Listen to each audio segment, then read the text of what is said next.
Hello, everybody, and welcome to the Dark Asylum podcast. For today, we're talking about the Robert Eggers 2019 instant classic, The Lighthouse. Yes, everybody, welcome to the 13 Days of Halloween. Oh yeah, we're doing that too. Someone was so fucking excited about The Lighthouse. I am so excited to talk about the fucking Lighthouse today. This, of course, was my pick. Obviously. And it's just so fucking weird and obtuse that I love every second about it. And I know you guys are going to shit all over it. Obtuse? Because I swear I'd never tell anyone what happens here. That's whenever I hear the word obtuse, that's the first thing I think of. Poor Andy Dufresne. Oh yeah. Sorry. Anyway, derail that real quick so we can not talk about The Lighthouse. Oh yeah, let's have you pick. Let's do one where you pick out the Lost Boys, and then we'll start quoting Big Lebowski all fucking half an hour. Jesus. I should have picked the Lost Boys. Anyway. That's mainstream, so I didn't pick it. But yeah, Lighthouse. Anyway, no, go for fuck it, you guys. Go off on your... This movie is just dripping with atmosphere. Like, it's just Robert Pattinson. And this is the movie that got me excited for Robert Pattinson playing Batman. But it's Robert Pattinson and Willem Dafoe. And Willem Dafoe is playing a weird, like, pirate man who might be putting on an act. And every scene about it is just dripping with, like, atmosphere and tension. And I just love this movie. Okay. It's not some fucking splatter gore fest where you're gonna, like, being chased by fucking dancing robots or whatever. The robots didn't dance. They were on little tread. And they were at the mall, so it was totally cool. What the hell, dude? Plus, there is nothing funnier to me than Willem Dafoe slapping the shit out of Robert Pattinson while screaming about sea monsters. Yeah. It was a movie. No, I didn't consider it really a horror movie. It was more like totally like a Lovecraft psychological. Yeah, it was that kind of. I mean, the most horrific moment to me was fucking watching Robert Pattinson beat the shit out of a seagull. It's just like this fucking seagull's harassing the shit out of him. Shit on the seagull. Yeah. So this is so good. This seagull's been harassing him for a few days, and you know it's the same fucking seagull because of course it couldn't be different seagulls just fucking with him. And William Dafoe's all, "Don't you be killing no seabirds," you know. Don't be fucking with the seabirds. Yeah, you can't kill these fucking seagulls because they're supposedly the souls of lost sailors and shit like that. But Robert Pattinson's getting fucked with so much, and I've been in these situations where you get a boss like that just fucks with you. And William Dafoe's like a fucking asshole, you know. Like he's like, well, no, he is because he's like one of those guys who would knock something down on the floor that you just fucking clean and be like, "Hey, boy, get this." Like, man, what the fuck? So yeah, when Robert Pattinson just loses his shit and he's able to grab that fucking seagull that's been fucking with him for like 3 or 4 days and just starts viciously beating it up against a fucking rock. And that's the thing is it is the same seagull and it has one eye, the same one eye that was missing out of Willem Dafoe's character's former assistant. Yeah. So layers upon layers, it's like a cake. So it's like a black and white cake with Robert Pattinson beating off on it. Yeah. So I'm the same way. I have a hard time considering this a horror movie. It was a very psychological thriller, a very artsy movie. I enjoyed it as an artsy movie and a psychological thriller, but it was kind of hard to sit down and watch at first because I was looking forward to a horror movie. But all in all, you know, as a psychological thriller, it was a brilliant movie, a beautiful movie actually. Yeah, the movie did give you a lot of good, like you say, with the atmosphere. I mean, there was a real feeling of isolation on this island because you see how they go in. You know, they basically it's two-band group, and the beginning of the movie, it's the two guys that have been on the island just like tagging it out. You know, the new guys coming in with William Dafoe and Robert Pattinson, and it's like, yeah, the hot tag, and the boat just fucking leaves, and there's like, there ain't shit. You're fucking stuck on this island with this lighthouse on it. And this little shanty shack. Yeah, with this weird fucking dude who, I don't know, he's all over the place with his fucking, his bullshit. Dude, just burning farts everywhere and smokes his pipe upside down for some reason. Yeah. He's just ripping farts everywhere. Yeah, it's like my fucking uncle. What the fuck is this? Just like, I step on a spider, or you know, shit like that. But he's like, he's forcing this old salty sea dog kind of persona on Robert Pattinson, and like Robert Pattinson's the one that's really got a fucked up, you know, persona to him. You know, he's the one that's like really faking shit. So that aspect of it was interesting. But like V says, you know, going into it thinking it's a horror movie, and then you're like, well, where's the fucking Kraken or something that's gonna grab them and start pounding them all over the place, you know? So I don't know. It's more because you know. Robert Pattinson is like psychologically damaged, and he's kind of standoffish and kind of a prick, and it's just his slow burn into insanity. Yeah. They set up a lot of crazy stuff in there too, like don't ever go up into the light. The light's mine. Get the fuck away from my light. You know, shit like that. And it just kind of builds and builds and builds. Like, fuck you, I'm going in there to get this light. You know. Yeah. So this is my light now, bitch. And he opens it, and he just, how fucking crazy. Like, I always think about this part at the end, where like the storm finally clears, and they finally get in. The new lighthouse keepers come in. They find Robert Pattinson getting eaten by seagulls. Willem Dafoe's fucking halfway buried alive. The house is destroyed. So is William Dafoe half buried? Yeah, he got buried alive. Well, because I thought like that very end where he went to go get him, like, that's my light, and then he stabbed him with the axe. He fucking hit him in the head. No, what was that? Yeah, he came back out and he hit him with the axe, and then he just fucking put the axe right into his skull, and then he's just sitting there with this axe sticking out of his head. Oh, maybe. I thought he got buried alive for some reason. Well, he did. Like, he started to get buried alive, and then yeah, Pattinson went up to go into the lighthouse, and like William Dafoe comes back, he's like, "No, my light." I've had vivid nightmares of Willem Dafoe like chasing me with an axe, screaming about his light. It is nightmare. That's my light. It is nightmare fuel. And he's just limping after me. He's naked for some reason. Yeah, we're gonna see a lot of Willem Dafoe dong in this. Yeah, but on the plus side, it did have boobies, which is a dying art form in film these days. Nobody puts boobies in film anymore. So you got a nice mermaid boobie. All I'm saying is, if there isn't a really intense scene of Robert Pattinson masturbating in the new Batman, I'm clocking out. Yeah. Fuck it. And then you get like weird shit like a tentacle will just fucking go by. Like, what the fuck? What happens with this tentacle? And then nothing. So it was kind of a letdown in some things. I'm like, I want him to fight a giant fucking kraken, and then there's no fucking kraken. No, because he's going insane. I know. And like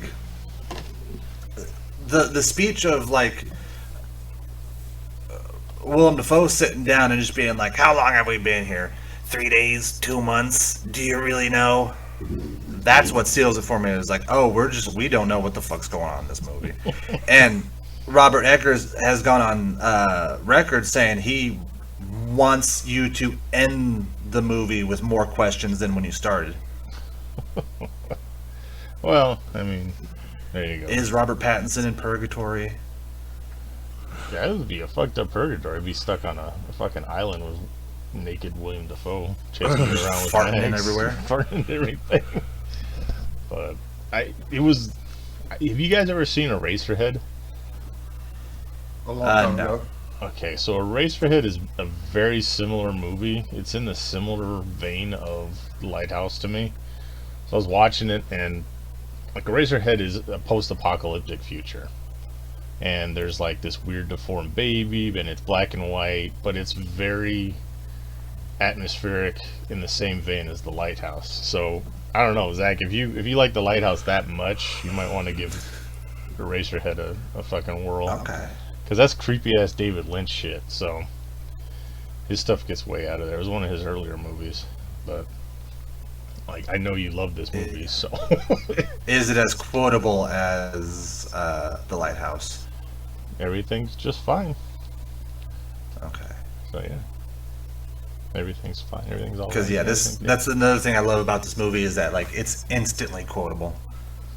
It was weird because there was like hardly any dialogue, and then William Dafoe would go off on this fucking like 3 paragraphs fucking worth of Triton!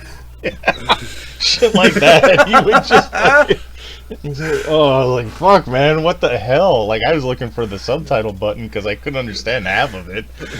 Just because Robert Pattinson didn't like his cooking. You like me cooking? You're fond of me lobster. Oh, you sound like an old bitch. The way they would fling insults back and forth on each other was actually pretty funny. It was like this old timey fucking, your mother's a whore kind of shit, you know. It was so fucking eloquent the way they were telling each other they were fuckers. The one thing the famous Mark Triton speech, and that's the best punchline in the movie because Willem Dafoe does this whole big fucking arc, big like 5-minute speech, and then at the end of it, Robert Pattinson is just looking like cowering in the corner, just like, all right, have it your way. I like your cooking. That was, he's like, oh, I don't like her cooking, and then he goes off like you said 10 minutes of this fucking speech, and then like Robert Pattinson's like, all right, it's good cooking. It's just like, but yeah, I mean they fucking are getting drunk on this island, and then they run out of booze. And they drink turpentine mixed with honey. It's the stupidest shit. Which that's the other thing I love about it is that like the other part is that they're talking about, oh, we're running low on rations, and then it's just a crate full of rum. Yeah. That they're just slamming through the whole movie. And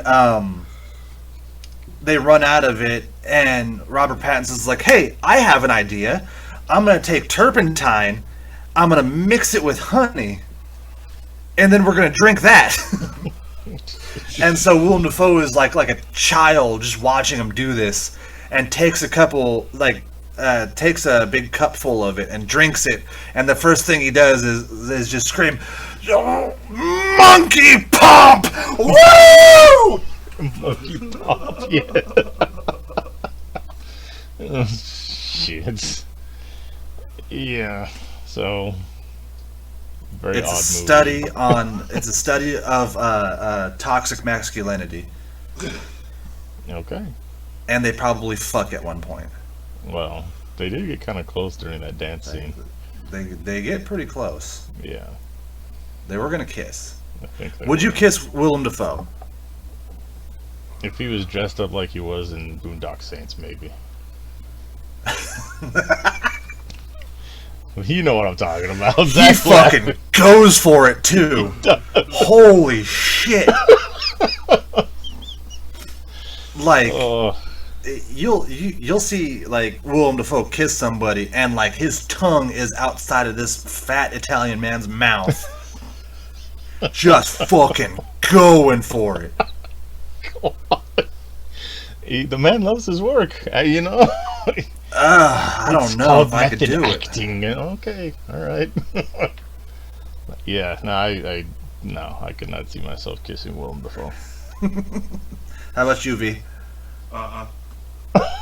Couldn't do it. No.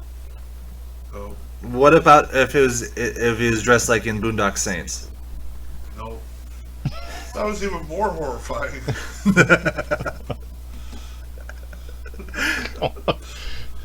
I love it when he's sitting there. The boss sent me as entertainment. He's sitting there with his lover, and then like he gets done taking care of business, and then his lover's like, "You want to cuddle?" And he looks at him, and he's like, "You're such a fag." And he gets up and walks away. I'm like, wait a second, what's going on? There's some funny shit in that movie too, but yeah, William Dafoe's got a fucking like record for being just out there and bizarre with his roles and his delivery of them. I wouldn't want it any other way. Oh yeah, it's like him and Christopher Walken. If they were ever in a movie, they probably have been. But my God, those two, like, if they look as odd as they do, they have to be like out there actors. I throw Steve Buscemi in there just for good measure. Yeah. What was it? Christopher Walken? Let's see if they've ever been in a movie together. They have to. If they have been, I need to see this movie. New Rose Hotel. There you go. New Rose Hotel. Why did you spill your beans? Don't spill your beans to me. Okay, New Rose Hotel, a 1998 American cyberpunk erotic drama film starring Christopher Walken, William Dafoe, and Asia Argento. There you go. I was fucking sold when Christopher Walken and Willem Dafoe in an erotic thriller. It just gets better. There you go. Oh, if they don't fuck in this, I'm gonna be upset. Oh man. Jesus. Yeah, I'll have to look this one up. But we're talking about the Lighthouse. Yes, let's get back to that. Or are we I love still? it. I love it. What were we doing? Like fucking flaming skulls or whatever? Severed heads, but yeah. Severed heads. Skulls. This is 5 out of 5 for me. Wow. I love it. All right. I watched it at least once a month. Jesus. I have serious questions about your sanity now. All right. Why? 5 out of 5. You watch it every month at least. I get the same enjoyment out of this that I get out of The Room. Oh jeez. Which I watch that once a month also. Oh my God. All right. I should have put that on here. Oh, geez. It's not a horror movie.